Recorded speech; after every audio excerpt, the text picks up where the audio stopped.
Yo, yo, yo. Welcome to the podcast. This is Big Reptile Talk, the podcast where I bring just amazing animal content creators to my platform. We have fun, we get to know them, we chop it up with them, we see what they got going on, we see what they're doing now, what they're going to be doing in the future. It used to be that I just brought reptiles, but I bring anybody. If you're an animal lover, I don't care if you deal with ants, giraffes, elephants, I don't care what you deal with. If you love animals, there's a good chance I'm going to reach out to you and I want to connect with you and just learn your story. As always, before we get started, much love to the podcast sponsors, Morphed Ambitions, Large March Morse, MKL Exotics, Fry's Critters, Mad River Serpents and Rattery. You already know Ball Pythons, King's Reptiles, Low Life's Exotics, Ozzy Boyd's, Stone Age Ball Pythons. Just so many people support the channel. Y'all make sure y'all go check all those people that I put in a banner. They support me. So again, man, this is going to be incredible. I've been wanting to get this guy on for so long. This is when we come back, we have Ryan from freaking Underground Reptiles. Don't go nowhere. Whoa. Big reptile talk. Yeah, we working. I said big reptile talk.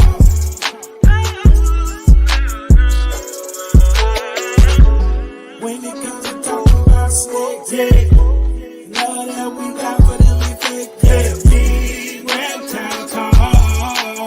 Let's talk about reptiles.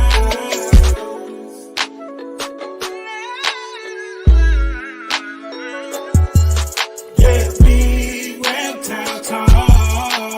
Let's talk about reptiles.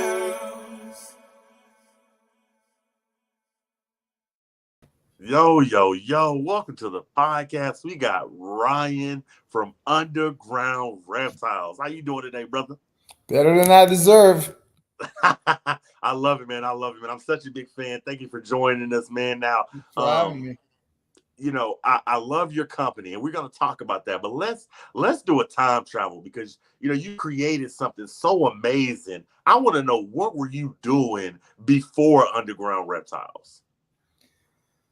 What was I doing before Underground Reptiles? Man, I grew up in New York City. I grew up in the streets, and we used to drive up to upstate New York, which is about 2 hours outside the city, and we'd catch not corn snake. We'd catch eastern milk snakes and red belly water snakes and different kinds of water snakes. And the first time I ever saw a snake out there, a garter snake, these little maritime garter snakes that are up there, I just flipped out. And I remember one time when I was probably 9 or 10 years old, walking through the woods. My cousins lived up there, and they were like, "Oh, we have to show you our salamanders." And I just had no idea what they were even talking about. And then it rained, and then an hour later, we went into the woods. And when I tell you that these little orange red Fs everywhere, like thousands of them, tens of that, and I just it blew my mind. And then so I spent every moment after that going to every pet store that you could find that would have snakes. Back then, you didn't, if a pet store had snakes, it was a strange thing. We'd look up in the yellow pages, and we'd look up pet stores, and we'd put a dime in the payphone and say, "Hey, do you guys have snakes?" "Snakes? Why would we have snakes for?" "Ah, never mind." Boom. And we jump on the train, the A train, go into the city, because there was a couple of pet stores in the city that had them. I was from Queens. We'd go to Manhattan. And when I was 13, my grandparents moved down here. I have grandparents. One was from Sicily. The other one was from Russia. And they moved down here, and I got to visit them. And where their house was an area in Florida called Margate. And Margate is like, back 30, 40 years ago, that's right on the edge of the Everglades. So they had these little old school Florida houses. And I remember there was frogs in the windows all the time. And there was always a garter snake or ribbon snake shooting across their front yard. And I was just like, someday I'm going to move down here. Someday I'm going to move down here, and that's all I'm going to do is collect snakes. I love it. I love it, man. Now, you've been doing this for years, man. It's 2023 going on 2024. You started, because I did my research. You started in 1992, man. Like now I got to ask, like, starting back then, you were starting your company. Did you have any kind of like doubts, or you kind of like, you know what, I know what I'm going to do. I'm going to be successful. Reptiles were they were something I was doing on the way to another dream. Believe it or not, I know it's going to sound crazy, but I used to sing in a band. I wanted to be a rock star for so many years, and let me show you real quick. I can find it here. This is what I look like back. I don't know if the glare is. Oh, I can see it. I can see it.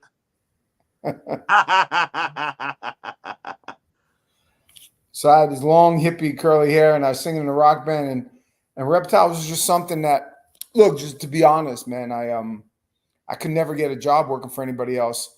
I don't want to say I had an entrepreneurial spirit, more like I was just a big jerk. I couldn't get along with anybody. I had an authority figure problem, all the problems that most kids have in the street. And it turned out to be a blessing, because on my way to being a rock star, which never happened, this business just expounded and grew bigger and bigger. And so I had no plans on being a reptile person, a reptile doing this for a living. It was great that I could make some side money doing it, but man, I was gonna be a rock star, and then I was gonna have a big collection. I was gonna own my own zoo and all this other stuff, and just turned out that being a rock star is a little more difficult than it looks. I love it. I love it. There's one thing you need to be a rock star. You have to actually have talent. I didn't know that. Turns out my only real talent is handling snakes. I love it. I love it. So you're like, you know what? I'm chasing my dream. I want to be a rock star, but I just love animals. I love animals. Love them. Did you ever see yourself like, being as big as you are now? Man, I don't know how you are, Derek, but I'm extremely obsessive. So when I remember the first time I heard a song on the radio that I liked, it's like, man, I want to do that. So every part of my life was completely obsessed with music. I wanted to know every song on the radio and every lyric and everything like that. And then when it became like, when I was younger, I was boxing. So I wanted to be, Joe Frazier was my favorite boxer. I want to be the heavyweight champion of the world. I want to knock everybody out like Joe Frazier used to do. And so everything was boxing and training, and I was going to be Rocky, and I was going to be the Great White Hope and all this other stuff, And then when it was snakes, everything was snakes. My whole house had to have snakes. So to say, did I know I was going to be this big? I don't know what you consider big. I mean, big is, yeah, I'm super successful, because for the last 40 years, this is what I've done for a living. I've sold snakes and lizards to people who love snakes and lizards. And every single day I wake up, Derek, and I pinch myself and I go, is this for real? I wake up every morning and I spend a good amount of time, half hour, 45 minutes, sometimes an hour in prayer. And then I spend the next hour reading the Bible. And I'm telling you, nary a week goes by that I don't just go, God, why me? Why me? Why'd you take a kid from the streets of New York and give me such a life? I am so blessed. I have everything anybody could ever dream of. Why did you do this for me, God? I just don't understand. I wake up, Derek, with an attitude of gratitude every single day. I love that. Because you're actually getting a chance to live your dream. You literally live your dream. Living my dream. Every day. Every day. I'm jealous, man. I'm a cut. If I had an Uno card, I'd give it to you to reverse one. I say, here you go. Let's reverse line. I love it. Now I got to ask, you started breeding in 1992. Things were so different back then. Snakes were cheap. Projects were easy to get into. So I really don't know, because I wasn't doing snakes back then. But I guess my question to you is like, do you remember some of like your world? Did you have any like world's first? Well, first of all, I moved down to Florida in '88, and the first thing I did was start collecting snakes. And I went to the airport one time because I had a buddy, Billy Gentile. He lived in New York. He was one of my buddies growing up.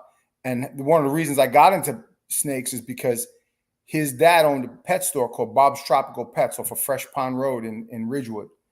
And he said, "Oh, bro, you moved down." And back then we used to talk like this: "You move down to Florida, you catch snakes, man. You send them to me. We'll sell them out of the pet store. We'll make a fortune. Forget about it."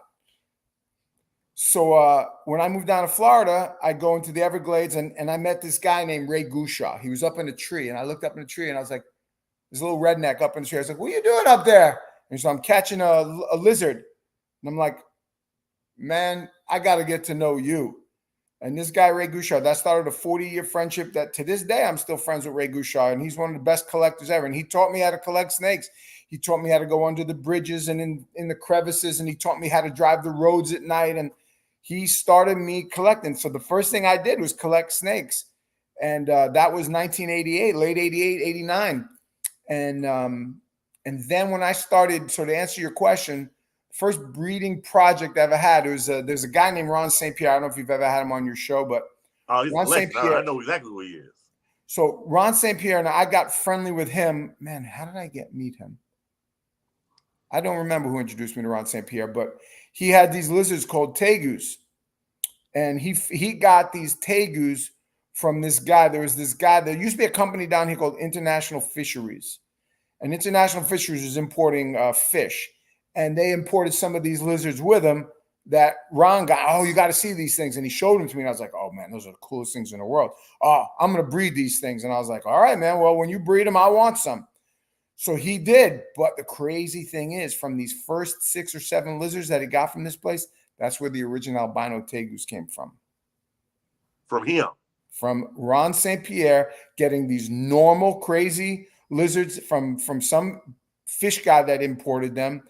And he bred those things and got albinos out of them. That's crazy. Where all the albinos, that's where they originate from. So when I saw what people were doing, there's this guy named Scott. Oh, man, what's Scott's last name? It's a good friend of Ron St. Pierre. I forget his name, but he's the first guy that introduced me to morphs. So I moved down here. I start shipping back reptiles to my buddy in New York. And I'm at the airport one time, and he says to me, "Hey, you know Strictly Reptiles?" And I said, "Strictly Reptiles? No, who's that?" "Oh, he ships 100 rattlesnakes a week out of here." And I'm like, "Oh, can you give me his number?" So he gives me his number. I call the guy up. He's in Hollywood, which is only a half hour, 45 minutes away from where I was living. And I went down there, and there's a guy named Mike, and then his dad was named Ray. We call Ray Pops. As a matter of fact, just the other day, Pops, who's been in this industry since the 60s. He just went home to be with the Lord. He just passed away just the other day. Oh, wow. But Pops, he took me under his wing, so to speak, and he started teaching me all about this little business that, said, "Man, you can make a fortune in this business, man." And back then, long hair, and I'm going to be a rock star. So you just show me how to make some money. And he had this guy that would hang out there, and his name was Scott. And Scott would show me when the imports came in from Africa, there'd be these boxes filled with ball pythons. And Scott would go through the box and he'd pick one up and he'd go, "You see this one? This is not a regular ball python. This one's different. This one's a ghost. This one's..." And I was like, "I have no idea what you're talking about. Makes no sense to me. I see one ball python, I see another ball. That does..." But this is before all the morphs started. And then one day I'm at Strictly Reptiles. I'm talking with Mike, and he says, "Oh, you got to see, there's these people from Michigan, Mark and Kim Bell, and they did something crazy." I said, "What did they do?" He said, "They produced the first albino Burmese pythons in mass." So, "What do you mean in mass?" He said, "Yeah, they got like 100 of them." "What?" So he takes it out and he shows me a baby albino Burmese python. I was like, that is the craziest snake I've ever seen. Back then, there was no such thing as all these morphs, man. They just didn't exist. You understand? Like the first time somebody imported a visually crazy ball python, it was one of these piebalds. And it came out of the wild, and it was just, that is insane. I'll tell you that because when I started with the tegus, I said, "You know what? If they can do it with ball pythons, I can do it with tegus. I believed it. So I started breeding tegus because Ron St. Pierre taught me how. And I kind of took his idea and I expanded on it a little bit by doing, I had acres of property. And keep in mind, I didn't make a lot of money in reptiles at the beginning. I was making a few $100 a week, and that was enough to feed myself. But then when my girlfriend, got pregnant with our first child, I was like, man, I got to make a living out of this. So I would drive down to these importers, Strictly Reptiles and Tropical Reptiles in Miami, and I'd fill up my car. I had this little beater Dodge Omni, and I'd drive around to all the pet stores and try and sell them. And then I would try and sell some to my friend in New York. And I say, hey, can you introduce me to your friends that own pet stores? So that's how this whole thing started. And I remember the first time I made like $700 in 1 week, I was like, wow, I'm going to be rich, And then when I started breeding these tegus, I said, man, you know what? I think I got some ideas here. So I'm the one that produced the world's first, what the ice tegus are? I do. Okay, so I produced the first ice tegus ever produced. I had taken the albino tegu that Ron started. I took his blue tegus, I bred them and produced albinos. Then I took an albino and bred it to a red. And then I took the red and bred it back to a black and white. Now you're talking projects that took 8, 5, 7, 10 years. You know what I mean? And then when I took that, it was 50% black and white, 25% red, and then 25. I don't remember the exact numbers, bro. But I bred them back to each other, and I said, if everything pops, I'm going to have the most incredible looking albinos, because you don't know what's going to be dominant visually. Is it going to be the red? Is it going to be the black and white? Is it going to be the blue? And that's exactly what happened. So the first batch was this guy named Eric Zukov. This kid shows up to my place probably 10 years ago. I called him Z.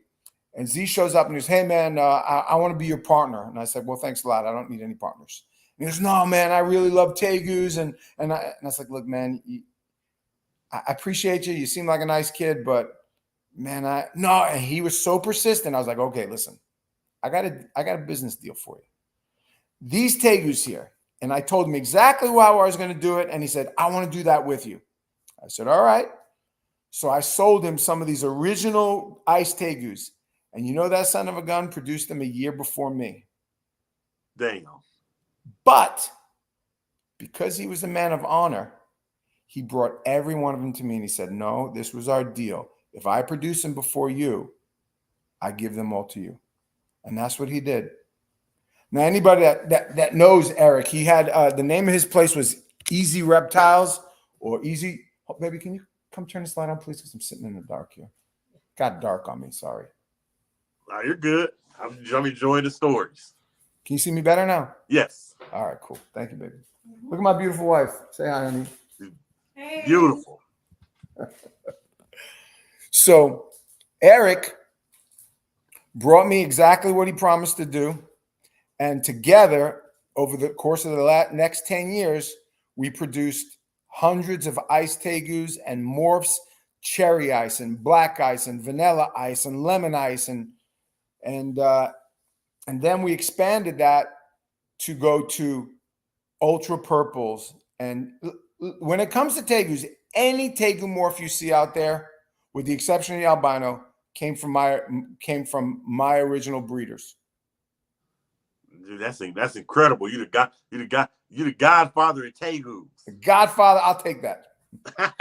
I love it, man. Now, you talked about the tegus and when the first time you hit $700. So I say like when like in your career did you say I'm on to something? Like what moment did you say I'm on to something? Honestly,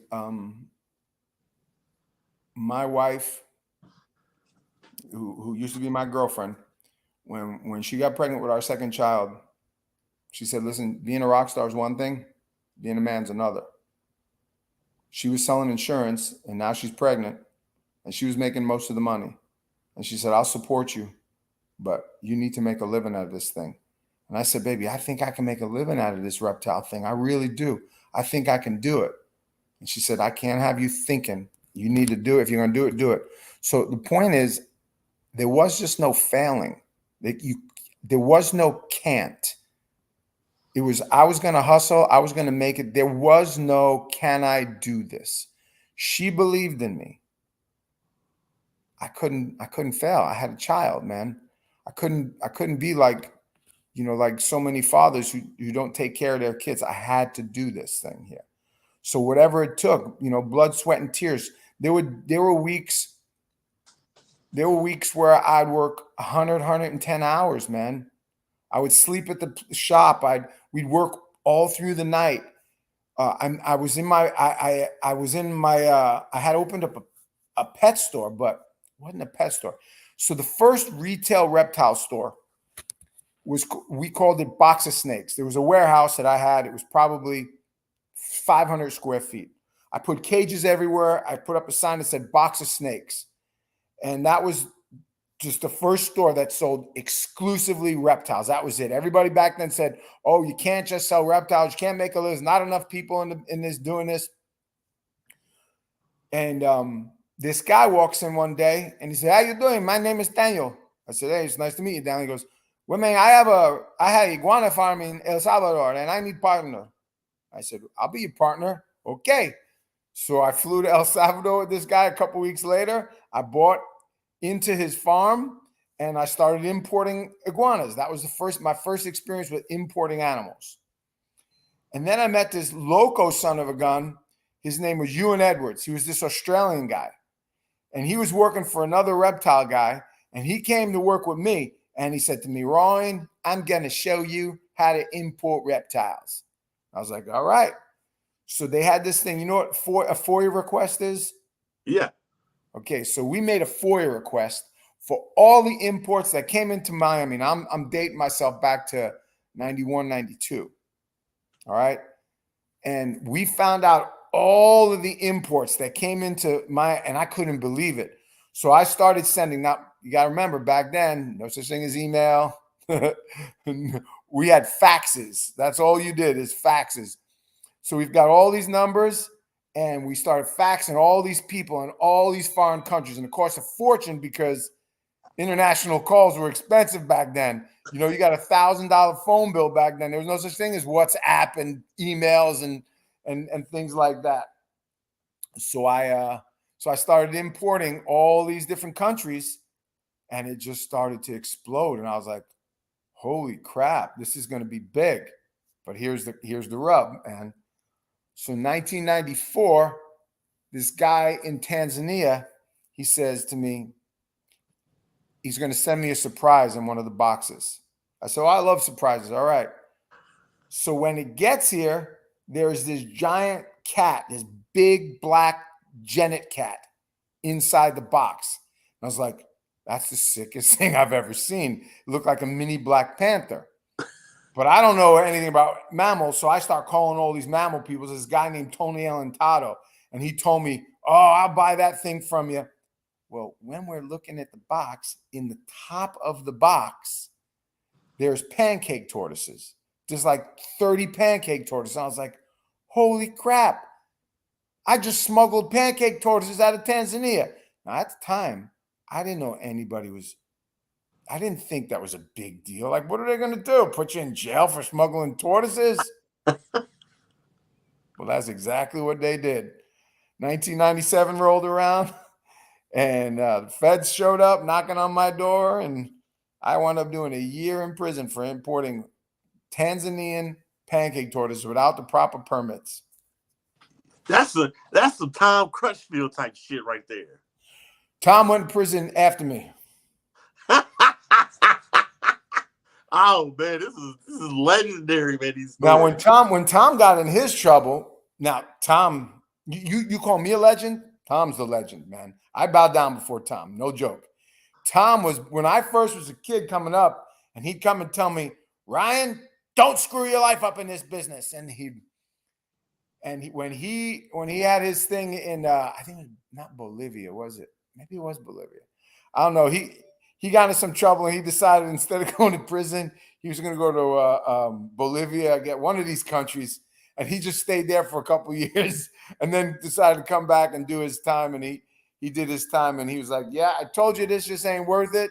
Go to prison for a bunch of lizards and snakes. It's just not worth it.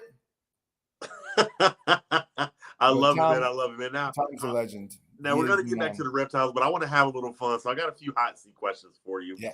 Your wife, she's beautiful. Now, I got to ask, I want to get you in a little trouble. You've been involved in so many reptile projects. So my question to you is, have you ever fibbed to your wife? Have you ever said, honey, I need this tegu. It's $1,000 and it was really $4,000. Have you ever fibbed to your wife about a price of an animal? Never. All the time. All the time. I love it. I love it. I hope she heard There's this guy that used to have tegus. He was in Hollywood. And at the time, tegus were $25, $50, $100 if it was expensive. And this guy says, I want to sell you a tegu for $750. I said, okay. What does it look like? He sends me this black and white tegu that has stripes going down the back. I said, that's the sickest thing I've ever seen. So I gave him $750 instead of paying the rent. And whoa. And my wife was like, you paid the rent this month, right, baby? Oh, yeah, paid. Done. That was not good. I raised that thing up for a year and a half, and then it died. And when she found out what happened, woo. I love it. I love it. I love it. Your wife, shout out to your wife. She's beautiful. Now, next hot seat question. You have made tons, hundreds and thousands, if not millions of sales of animals. So my question to you is, if you could sell any celebrity animal, who would it be? Any celebrity and animal? Yep. Uh-huh. If I could sell any celebrity and animal, that's a funny question for me, bro, because I'm not a celebrity guy. I don't get awestruck too much. I'll tell you this, and this is a kind of a strange thing. Do you know, man, what's that rapper's name? I think he's like half black, half white. He's got light skin. He's like one of the most popular ever. Drake. So one time, this is so crazy. I produced a albino ice tegu, and it literally has ovo, O-V-O, on top of its head. And a buddy of mine, he says to me, you should call Drake about that tegu. I was like, first of all, who's Drake? Oh, he's this big time rapper. Now, I grew up, and in the 80s and 90s, my next door neighbor was Run DMC. Joe Simmons was in the next town over. We used to hang out all the time. The Beastie Boys were from Brooklyn. I'm from Queens. We used to go see them all the time before they were a rap band. When I started getting into rap, I liked the Ghetto Boys, NWA. I wasn't really, so I didn't know that new wave so I had no idea who Drake was, and I didn't know what OVO meant. Apparently, he used to call himself OVO or something like that. Do you know anything about that? October's very own. He was born in October. I just learned something. So I didn't know how to get in touch with him. And I don't have any social media. I'm not on social media anymore because people are freaking horrible. But I would have liked to sell that thing to him for about $50,000. That would have been nice. Should have did it, man. I would have loved to see that, man. Underground Reptiles and linked up with Drake. That would be crazy. That would be crazy. Now, next question, man. Sitting here talking to you has been so enjoyable. We learned, where you came from, how you started, even that you went to jail for important tortoises, illegal tortoises, which is freaking crazy. Yeah, so my question to you is, let's say I'm a movie producer. Yeah. I'm making a movie about your life. Yeah. What would I call it? God's mercy upon a terrible sinner. I like that. Dude, I am so not I'm so happy to be a nobody. Look, just to get a little somber, a little real for a second, I'm kind of like done with this whole YouTube, social media. People are Why? freaking horrible, man. People are Why? horrible. Dude, I just want to sell animals to people that love animals because I love animals. So I import animals. I help people in other countries. I love going out into the woods, collecting animals, bringing them back, putting them in a cage and loving them. Like my way now, Derek, it's old. It doesn't like people don't do this anymore. Like I'll tell you what happened. We had a van. We used to do animal parties. And in on this van, on the side of it, it used to be pictures of snakes and lizards and it used to say underground reptiles birthday parties, right? And every time we used to drive around, people used to beep and wave, "What's underground reptiles? Hi." I had that. I had all the wrap, all of the painting job on it taken off because it went all of a sudden from people giving you the finger and waving their like we had such bad publicity online. People are so horrible. They say the most horrible things about me, about my business, about the reptile industry in whole. The lies that are coming out now about loose animals in the Everglades and this freaking python cowboy guy who goes on Joe Rogan and just says the most ridiculous crap. I don't dig it anymore. Some girl I sell an iguana to a year and a half later, her iguana dies. She does this whole thing. She does like a whole thing on shut underground reptiles down, and she starts like this online petitions. Derek, I'm 58 years old at this point in my life. I don't need the haters. I don't need the hate. Right. I want to go underground. I want to be a big fat nobody. I don't want to know anybody. You know who my favorite movie star, rock star, whatever Who? is? It's my son, Mike Holston, the real Tarzan. That's my boy. I love him. I brag Legend. everybody. I love him. I love you, Tarzan. I love you. You're the best. You're my boy. Mom's cooking up food. Come on home and eat something. He moved out to I see Cali. he started at Underground Reptiles, didn't he? Well, I wouldn't say he started, but he certainly he started getting his beak wet, as we say, with social media stuff. But he came down here with a dream as a young kid, and he became a son in my house for years. Right, right, right. Well, I will tell you this. We all get bad publicity, but one thing, you can't be canceled unless you want to be. You know what I'm saying? I cancel. I can't be canceled. Period. God's the only one to cancel my life. Exactly. Now we got to talk about YouTube. I know you don't want to talk about it, but we talk about it. I don't care because these numbers are freaking astounding, and I want you to flex a little bit. You can be humble, but I want you to flex a little bit. I'm gonna read some numbers to you, and I want you to tell me how it makes you feel. YouTube subscriber count 368,000. Now keep in mind, I think my YouTube subscriber count is like 79,000. So you're killing mine. Now, that's not even the number I want to talk about. Your YouTube views, 211,821,500 views. That's insane. Yeah. And I stopped posting probably 3 years ago. Why? Why? I'm just told you why, man. I can't. I'm old. I'm a dinosaur, man. My way is over. Like Yeah. I started. There's this kid, and I want to say his name is Noah, and he does this channel where all he does is collect snakes, like every day. NH Florida Herp or something. I forget the name of it. I start watching this. One day, this thing comes up in my feed, and I watch this. And all due respect to the kid, I don't know him. He's a dweeby, kind of nasally, and he catches snakes, and he's got a very deadpan, dry voice, and all he does is collect snakes, and he goes up in Georgia. I got a place up in Georgia that I go to a lot, and I know all the areas. He's like, man, I recognize that area, and I just really enjoy watching him. And he had like 100 views, 20 subscribers. Now the kid, I think, has over 1 million subscribers. I don't know how that happened to him. I don't know. It's so weird. And his whole thing is he collects them and he lets them go. He collects them and he lets them go. and then he comes back to the area. And I think, you know what? That's wonderful. That's great for him. That ain't me. There's no way I'm collecting.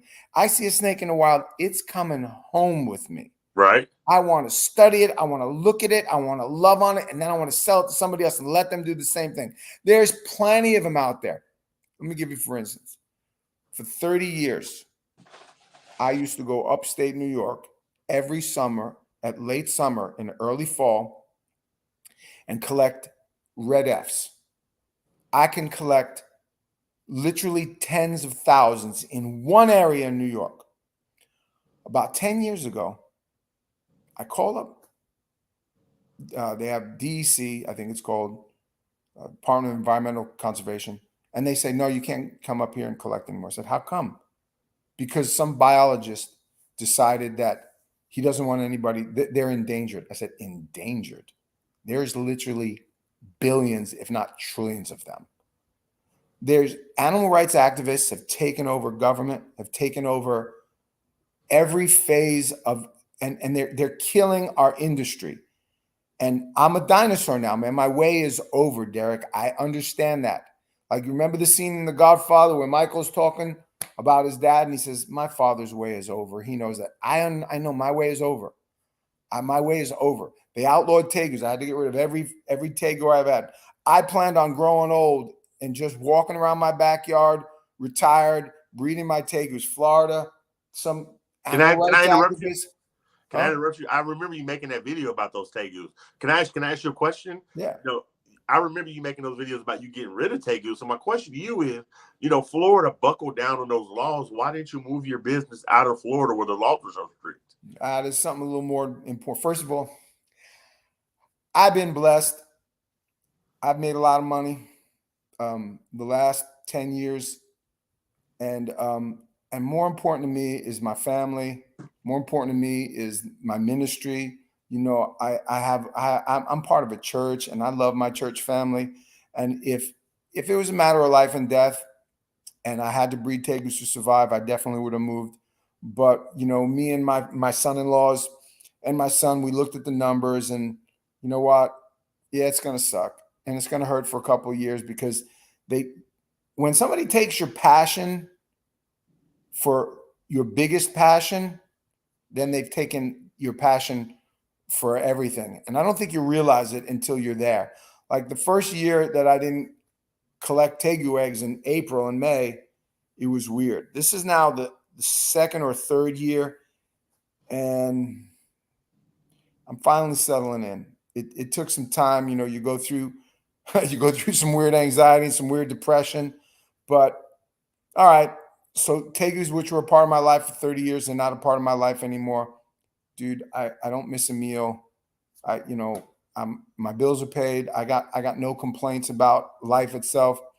It's like I said, again, I'm not trying to be somber. I'm not trying to blow the mood, but the new wave of people like this kid, Noah, they make these YouTube videos and they get millions of views by collecting and letting it go and releasing it.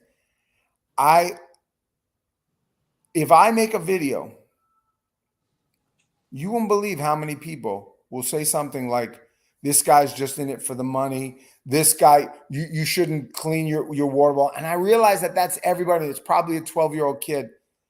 But after all that time, it starts to wear on you, man. Right. It starts to get like you want to explain yourself to everybody. And then this freaking girl who kills her iguana, and what my son Mike told me, Tarzan told me, he said, Ryan, she's starting a war with you because you have more followers than her. Yep. I said, what are you talking about? So if she can get you to talk about her, then your followers will follow her. Like, what does that mean? This is like one of the things they do. I don't know anything about that, Derek. I don't know what wars are. I don't know what followers are. We make stupid videos. We had fun because it was fun. And I remember the first couple of times you get hate that you laugh at it. Ha ha, it's funny. Then all of a sudden it's like people start like there's like a Facebook page, like shut underground reptiles down. Yeah. Do you ever, I don't want to interrupt you, but do you ever, you know, because you say that your way of keeping reptiles and doing reptiles is the old way and is gone. My question to you is because I'm a newbie in the hobby, so give me your opinion on this. You know, I know that when you look at underground reptiles and a lot of other people, not just you, but a lot of other people, you know, a lot of people only want captive born and bred, you know. But when you look at underground reptiles, you sell a lot of wild caught or imported. Do you ever see the hobby just switching to only captive born and bred because that was the old way of going to collecting snakes and doing the wild caught and selling them? Do you think a lot of people were getting pissed because they got wild caught animals? Like, do you ever see the hobby switching to just only captive born and bred? So I'm going to tell you two stories about that. The first story I'm going to tell you is I have a friend of mine who drives trucks, and he started a petition. He was a truck driver from like 20 years ago, and he started a petition that they should not let anybody else drive trucks. There's no reason anybody else needs to drive trucks. Hold that thought, right? Second story. I'm watching this show on National Geographic, and I'm probably going back 20 years. And there's this little guy, he's in Malaysia, and he's screaming and yelling at these little Malaysian people. Their huts have a foot of water in them. It's the rainy season, and he's going through yelling at them. We know that you poached that baby monkey. We know that. And he's yelling, and he's splashing around their house, and they're all cowering in the corner. Let me tell you why those two stories match up. Number one, this guy comes from England or even America. I don't know where he comes from. He goes to this place. These people live in mud huts. They're living in squalor. They're in a foot of crap water. And he's yelling at them because they went and got a natural resource out of their backyard and they used it to feed their family. Now, some people say that's horrible. What if they killed the mother and took the baby? Yeah, I think that's terrible. But guess what? They have to feed themselves. Right. Right? The other thing is now, who the heck is this guy to say other people can't drive trucks? Every snake and every lizard that you will ever see anywhere, captive born, somebody collected it out of the wild. Who the heck are we to be so arrogant, so condescending, so full of ourselves that we're going to tell other people? Let me tell you something. I still import from, my son-in-law's company now. I gave it to my son-in-law. They still import. These people, they live in villages, man. And there's a guy that goes around from village to village and pays these people to collect the lizards and the snakes in their backyard and in the woods. They're not out there killing people. They're not out there selling drugs.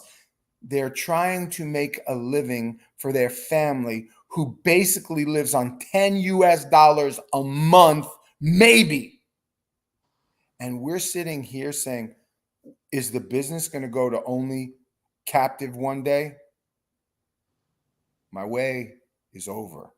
I'm a dinosaur, bro. I understand. Don't say that, man. Don't say that. Don't say that, man. I can't wrap my head around this, Derek. I can't wrap my head around these people that talk about captive bred.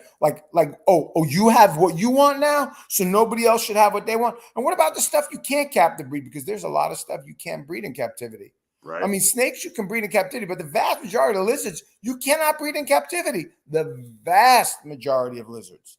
I mean, it's great that there's people that are producing bearded dragons and veiled chameleons, and some people are producing other kinds of chameleons. But think about how many snakes you can produce in captivity, and think about how many lizards. Very, very few lizards you can produce in captivity as compared to how many come into the pet trade. Right. Well, it's crazy, man. Don't say your ways dying, man. You still a reptile legend, man. We love you. Hallelujah. I love you. I love you, brother. I love all the people that have supported us. But I'm just saying, I can't, no matter where I go. If I take my wife on vacation, if I take my kids on vacation, I take my grandkids on vacation. Everywhere I go, if I stop for gas, if I go to a restaurant, I'll be right back. I'm going in the back and I'm looking You can find something. and I'm flipping wood, garbage. I'm looking under the garbage dump. I'm looking in trees. If we're driving down the highway and I see a sign that says Stuckey's 5 miles, pull over. Why? I want to check that sign. You pull over and you jump a fence and you look up at the sign, and usually you got the corn snakes or yellow rat snakes or black rat snakes up in the sign, or there's signs on the ground. What are you gonna do? Oh, and I take a picture of it on my iPhone and show everybody. No, I'm sorry. If it's legal, it's coming home. Right. I love that. Now, I love that, man, and I love that spirit. Matter of fact, because we're talking about herping, man. You've been in this game for so long. I got a couple more questions, but they for like inspiration. So give me a crazy herping story, man. Like, what are your most craziest stories? Most fun I ever had herping. This is great. So I moved down to Florida, and one of the first people I meet when I start going to church is this guy named Todd Rell.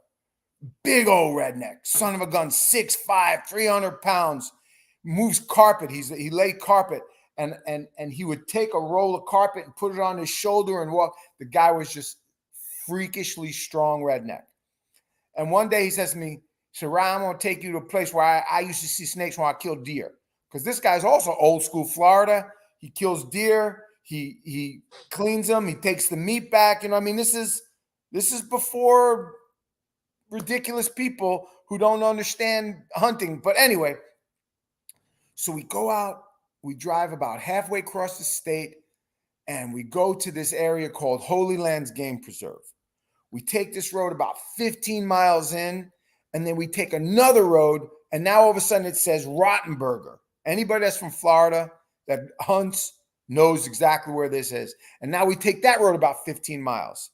And then we start walking down this trail, and it's probably 10 or 11 in the morning. We probably left at 6 in the morning. It took us 2-3 hours to get there. And there's these canals going all through these fields. And I said, where am I, man? And he says, it's actually me, Big Todd, and this other guy, Matt, who I haven't talked to in years. I hope he's doing okay. Good brother. And it's the three of us. And we got 2 snake bags with us. That's all we got. I don't know. I don't even know why we didn't bring more. But he said, these are old fields from old time Florida. They used to grow all kinds of stuff here. But the Restoration Act of the 70s or whatever, or some president bought the land from the people and they just let it flood out. So it would become Everglades again. I'm noticing that all the canals, though, they're empty. He says, oh, it's a really bad flood time. I don't know if we're going to catch anything. I said, dude, do you know what flood time means? He says, what? I said, that means everything is congregating in one place. And he's like, I don't even know what you mean. I was like, dude, watch this. I jump into the canal and we're probably calf deep in water. And as soon as I jump into the canal, there's snakes flying in every direction because all the fields were droughted out. They were dried out. So all the snakes that were in these thousands of acres of fields are now in this one little canal that we're walking down.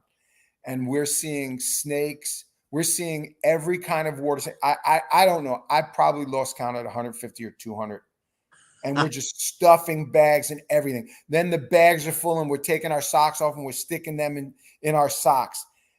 We could have hunted all day. And then we're walking past this one canal. And I remember moving there was sugar cane growing up. And I remember moving the sugar cane and looking down on the ground, and the ground was just moving with snakes. It was definitely one of the most fun, exciting times. And just going through all the different, in one afternoon, 3 or 4 hours, there was brown water snakes. There was banded water snakes of like 10 different phases. There's mangrove water snakes. There's Florida green water snakes. There's green water snakes. There's so many different kinds of water snakes. And then when the sun starts coming up, we're catching the king snakes off the canal that are eating the water snakes and garter snakes. It's just insane day. Man, I wish I could have been there, man. Yeah. Now, I appreciate the time that you've given us, man. I can't thank you enough. Now, these two questions, they are for like inspiration. So I want you to have a little fun with it. So you've been doing this since 1992. We talked about your beginnings. So let's talk about like the moment, you started being profitable. And I'm not talking about your money. That's not what I want to talk about. But let's say you running your business, I'm starting to make money. I'm seeing profits. What was the first thing you went and got yourself after you made that first fat check? Okay. So when I started my first wholesale company, I called it, and this is the one I went to prison with. It was called the Reptile Service. And when I'm a kid from the streets of New York, my parents never had no money. I actually from the projects. I live in a 6-story tenement building growing up, and money was tight. My parents never had a lot of money. I never knew what a new car was. And the first thing that I purchased when my company started making money, I remember going to the car dealership and I bought a Dodge Ram van to move the boxes. And I remember going into that van. It was a cargo van. I remember, what is that smell? That's new car smell. I was like, that's the most incredible smell I've ever smelled in my life. And I had that Dodge. I think we put 300,000 miles on that thing. But the incredible joy of thinking, wow, I made it. I bought a new vehicle. Of reptile money. Of reptile money. It's inspiration. Yeah. I love it, man. Now, I know you reserve, you kind of out the game. You don't really want to do YouTube or social media. But I got to ask, man, because I'm a YouTuber. I feel like I want to be a content creator. I'm at 80,000. My goal, of course, is that content creator plaque, the YouTube plaque, man. So the YouTube plaque, man, how did it feel hitting that 100,000, getting that YouTube plaque? How did it feel getting it, and where'd you put it? Give us some inspiration. So there's an interesting story behind how we got that many. So there was you remember snake bites? Yeah, of course. So Brian Barczyk, he's an old friend of mine from years ago. I used to see him at the shows. Really good brother, and please continue to keep him in prayer that a miracle, God sends him a miracle and heals him. But he had this snake bites, and then he turned it into animal bites.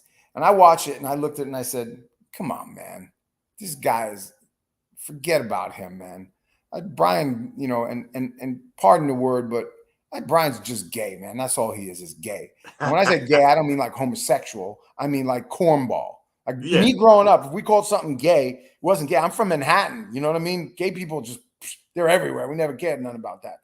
But when he said something, oh, that's so gay, man. Don't get that gay stuff away from me. It wasn't homosexual. It was corny. Right. So we looked at it and we said, man, Brian's making gay stuff, man. Forget it. Let's do something really cool.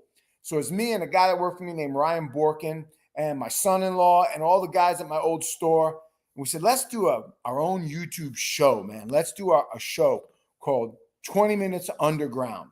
And that's what we started doing. And we started doing this long format show, 20 minutes a shot with an opening and a closing. And then we started doing those things called shorts. You know what the shorts are? Yes. So we built our followers up through 20 Minutes Underground, 30,000, 40,000. We kind of got stuck at around 50,000, but we really weren't doing it for the money. We didn't even monetize the thing at the time. All of a sudden, we had this guy that works for me. We call him Pete the Bugman, but Pete the Bugman is now Pete the Frogman. He works in the frog room. And we had this big budget frog. This big budget frog. And he used to push it, and it used to scream, right? So he takes this and we make a little video and make a short out of it. So these people call us up and they say, hey, that's a really cool video. Would you consider selling it? I'm like, what do you mean selling it? I don't even know what that means. Oh, yeah. We'll give you $500 for that video. And we get it'll still be in your name, but we get the residuals. Now, he didn't ask me. He asked this guy that worked for me named Ryan Borkin. And Ryan, I didn't really pay much attention to what he said. He's going to blame me if he watches this. He's going to blame me. And I said, I don't care, man. Do whatever you think is best for us. Whatever's best for us, do it. So he pays us $500, and I had no idea. The thing winds up getting 200 million views. Not a dime, $500 of it came to us. The rest, this guy got. So Damn. you asked me, how do we get 300,000 views? Almost all our subs came from that frog video. So we got 300,000 subs, plus we got the $500. But other than that, man, 20 Minutes Underground was never a big. It's got a cult following. Like, people like you love it, and I love watching them. Sometimes it's funny, but hold on. I gotta interrupt you. Go. So you had a short 200, and I know what short you're talking about. It's a budget fraud. 200 million views, and you sold the rights away. Ryan. Oh God, I didn't know nothing about it. I didn't know what to do. Like, Tyler Nolan? Yeah. All right. So Tyler Nolan's been like a son to me. He grew up in my store. I was friends with the kid, him and his little brother, coming around since they were 12 years old. I got pictures of Tyler before he had tattoos on his face. He's the one that made this thing, this YouTube thing, and Tarzan made the YouTube thing, and Chandler, you made the YouTube thing. I don't know nothing about this stuff, man. I'm gonna say something because we almost went an hour, and I know you're busy. You gotta find that man. You gotta find that man and whoop his ass. You gotta whoop his ass. I did all right. I love it, man. I love it, man. Now, you know what? This was such a fun hour. I don't know if it was fun for you, but it was fun for me. I loved it, bro. You're a great interviewer, man. Thank you. We talked about the beginning of Underground Reptiles. We talked about, going to prison for importing animals. Ridiculous. We talked about YouTube. We talked about herping. We talked about your YouTube blowing up 200 million from one short. Crazy interview, man. Now, I got to have a little fun. I got a plan, man. So everybody, if you're watching, for the people that are watching and that will watch this, please support USARC. Florida needs help. Support USARC Florida. Check them out. We definitely need them. Now, I got a plan, man. And you gotta help me with it. Interrupt you 1 second? Yeah. Right now, it's USARC Florida. Yeah, of course. USARC, great. Love Phil. Love it. But what we're in the middle of down here, we really need money for USARC Florida. And it's two completely different. They're sisters, but it is different. We're in the middle of, not we, but anybody who supports USARC Florida is in the middle of suing FWC. And if they do get these regulations for tegus, Burmese pythons, and iguanas reversed, that would be life-changing for a lot of good people. But we need a war chest, man. We need somebody who's got bucks to say, yeah, I'll support that, and they can get in touch with me if they want, and I'll tell them how to do it. But if we had one person with that millionaire status who says, man, I want to fight that fight with you guys, because they're gonna, once they do it here, they're gonna they've already done it in Georgia, they're gonna start doing it in Texas, they're gonna go everywhere. And if we need people to fight, so USARC Florida, I see you got the link on there. Yes, USARC Florida. We need literally hundreds of thousands of dollars in a war chest so that we can keep these lawyers pushing back. I want to say they're on the run, but they're definitely backpedaling now. FWC is, and we're hoping to make some changes. So yeah, I just agree with that. I'm sorry to interrupt. Go ahead. Oh, you're good. Now, I like to end my podcast with a little humor, a little laughter. So I got a plan to get the lawmakers' eyes off the reptile community, man. Are you down to get involved? Oh, yeah. You only need 2 fingers. All right, so get 2 fingers up. Now, the plan is, what we're going to do is, if we can get every reptile keeper on their way to work, you look over, you drive, and you see a fence, it's got a dog and a cat in it, use this, open the fence, let the dog and cat out. Now, when we have 1,000 loose dogs and cats, lawmakers not going to focus on us. They're going to be too busy with the dogs and cats. Never going to happen. I know. Too much money in dogs and cats. I agree, man. But seriously, though, support USARC Florida. They definitely need us, man. Ryan, I had a blast. Please don't go anywhere, because I'm going to put you backstage. I had a blast, and I hope down the road you're down for a round 2, man. I am definitely, bro. It was a lot of fun. I enjoyed. You're a great interviewer, and I really appreciate you asking good questions, man. I love it, man. Underground Reptiles, Ryan, man. This was an amazing hour. Don't go anywhere. I want to say thank you, okay? You got it, bro. This is Big Reptile Talk, and that's what it's about, man. Interviewing people that have a passion for animals. I don't even care what kind of animal. If you're an animal lover, I want to talk to you, man. I appreciate the people that watched.